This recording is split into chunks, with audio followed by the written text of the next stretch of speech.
Slowly, cautiously, the warriors of the living city navigated the bubbling swamp.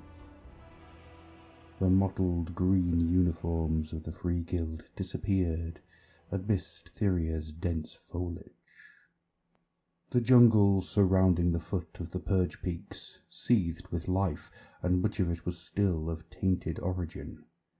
But the pathfinders of the Viridian Shield were veterans all, and theirs was a confidence born from experience. Sweat prickled upon Braille's weather-beaten brow as he crept through the steaming bog. The crossbowman's fingers curled around his trusty iron oak weapon. His vision was keen even as the cloying scent on the air saw his eyes water. For all the gains that had been made, much of Theria still stank of rot. The further you wandered from the sparse outposts of civilization, the worse the stench became. But that was just another reality of life in the Shield, albeit not one the ranger captains were keen to promote. At his side, Lessin sniffed in displeasure. "Weren't we winning this war?" the other soldier asked, cursing as a patch of brackish filth threatened to rob her of her footing. "I distinctly remember being told we were winning." "I expressed such a sentiment to one of the Stormblessed once," Braille said, as he continued to watch the tree line, for all the help, peering into the shadowy depths, provided.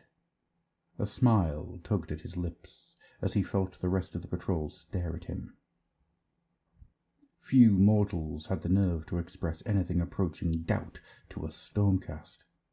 "He said, if we think this is a swamp, you should have seen it during the season." That elicited a few nods of contemplation around the Free Guilders. All of them had been raised on stories of the season of war, of the foundation of the living city and its sister metropolises across the Everspring swathe. They'd all been scared into behaving by their parents' whispered legends of the plague god's ravages. "Besides," the trooper said, "we know how the Rotlings fight, all droning and clanging their bells as they trollop through the mud. We'll give 'em the Everqueen's regards before they get anywhere close." As the resulting laughter subsided, the crossbowman glanced towards the lone figure crouching upon a moss-covered rock nearby. "Especially with the noble Oakenbrow to aid us." The Dryad did not reply. Though he hadn't shared the thought with his fellow Freeguilders, Braille held the sneaking suspicion that Friela had performed some transgression that had seen her condemned to accompany the patrol. Certainly the Sylvaneth did not seem pleased about it. As her sisters stalked the dark woods surrounding the bog, the Dryad looked over to the crossbowman. Braille got the distinct impression she was scowling at him.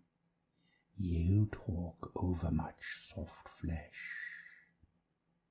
"Just trying to keep the spirits up, my lady," the crossbowman said. "Keeps the minds off the smell." "Keep their minds on their duties," the Sylvaneth said, her voice a hissing creak of displeasure. "These woods seethe with foes still. There are bleak omens whispered through the spirit song. Fell groves rise among the shadows, and it is said the accursed cultivator walks these woods once more."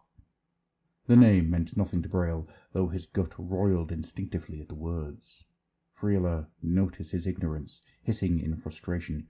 "Mortals, I do not—" The Dryad froze mid-sentence. The suddenness saw Braille's heart skip a beat.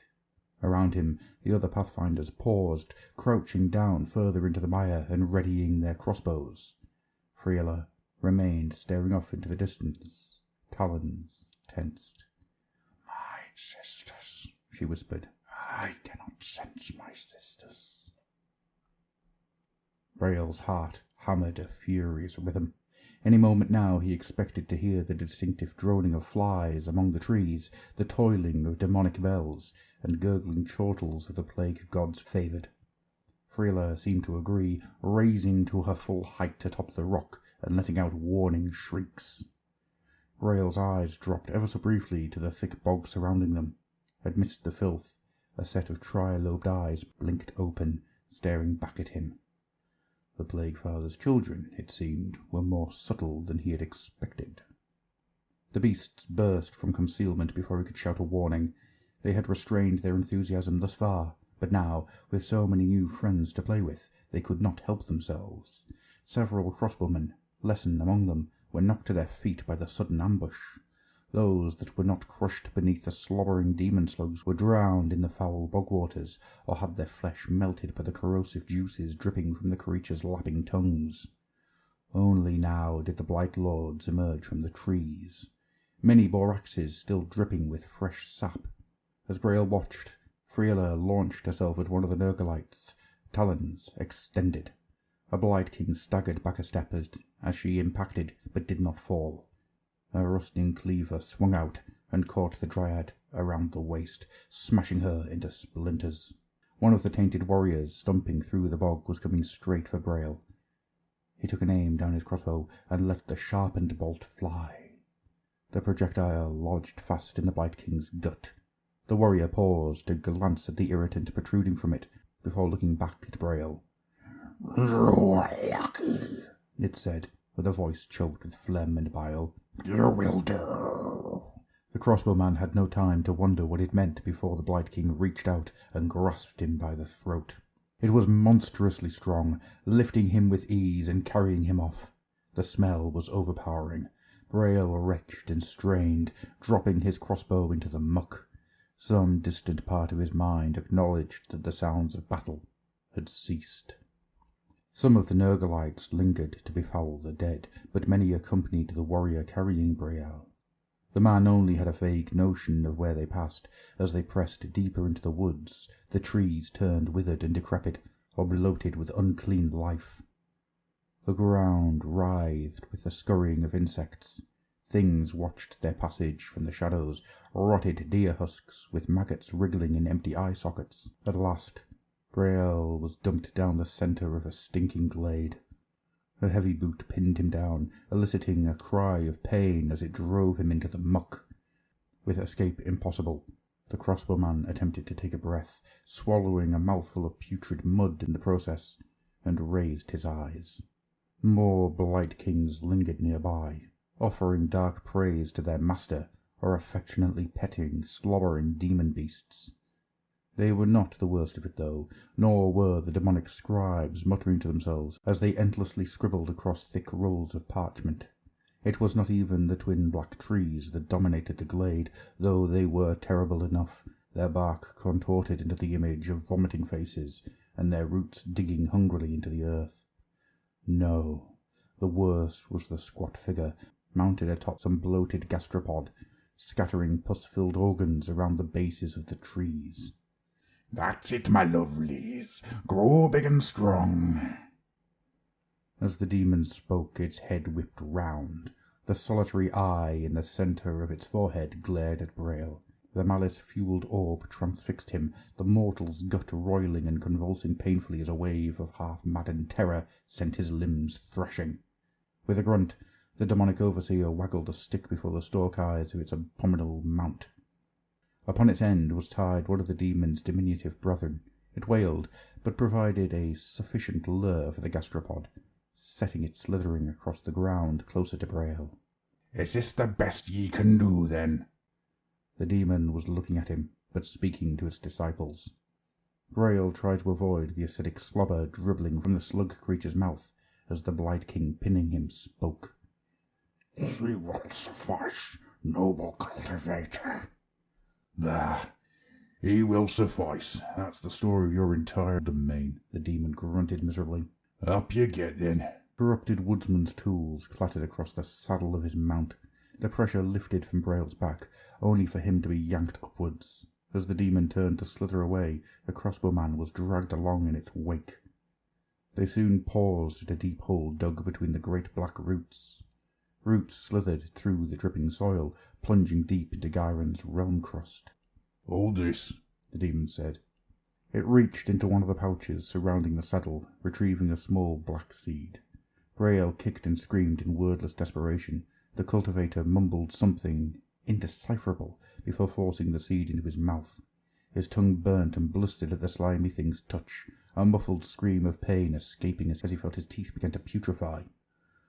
"Hold on tight," the demon ordered. "Don't you be letting go now." The pain was horrendous, yet shock kept Braille's jaw locked tight. Still, the demon seemed to read the fearful question written into his eyes. It snarled, turning away and spitting a lump of seeping bile into the rotten undergrowth. "Bah! Questions, always questions. Your man-god tried to hide these little beauties away long ago, but old Ortuculus found 'em, though, didn't he? Oh, yes, cracked 'em open into the Stormland's vaults and brought these precious treasures back to Grandfather's embrace.